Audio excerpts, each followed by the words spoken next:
ఎందుకని నడుము చుట్టూ ములతాడు కట్టుకుంటారు? మగవాళ్ళు కొన్ని చోట ఆడవాళ్ళు నడుము చుట్టూ ములతాడు ఎందుకు కట్టుకుంటారో తెలుసా? ఇది కేవలం ఫ్యాషన్ కాదు. దాని వెనుక చాలా ఆసక్తికరమైన కారణాలు ఉన్నాయి.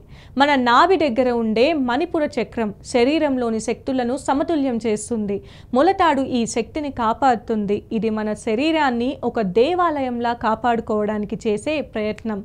మనం ఎక్కువగా తిన్నప్పుడు ములతాడు బిగుతుగా అవుతుంది. ఇది ఒక చిన్న హెచ్చరిక. ఇది మన శరీరాన్ని జాగ్రత్తగా చూసుకోమని గుర్తు చేస్తుంది. మన ధర్మశాస్త్రం ప్రకారం ములతాడును వస్త్రంతో సమానంగా భావిస్తారు. ఇది మనం ఎల్లప్పుడూ దైవత్వాన్ని గుర్తు పెట్టుకొని ఉండాలనే సంకేతం. అందుకే చనిపోయినప్పుడు ఈ సంబంధాన్ని విడిచిపెట్టడానికి ములతాడును తీసివేస్తారు. పాత రోజుల్లో పాము, తేలు లాంటివి కాటు వేస్తే విషం శరీరానికి పాకకుండా ములతాడును కట్టేవారు. ఇది ఒకప్పుడు ప్రథమ చికిత్సలో భాగం. ఆధునిక బెల్ట్లు రాకముందు లంగోటి లాంటివి జారిపోకుండా ములతాడును ఉపయోగించేవారు. ఇన్ని సంవత్సరాల తర్వాత కూడా ఇది ఒక సాంప్రదాయంగా నిలిచి ఉంది.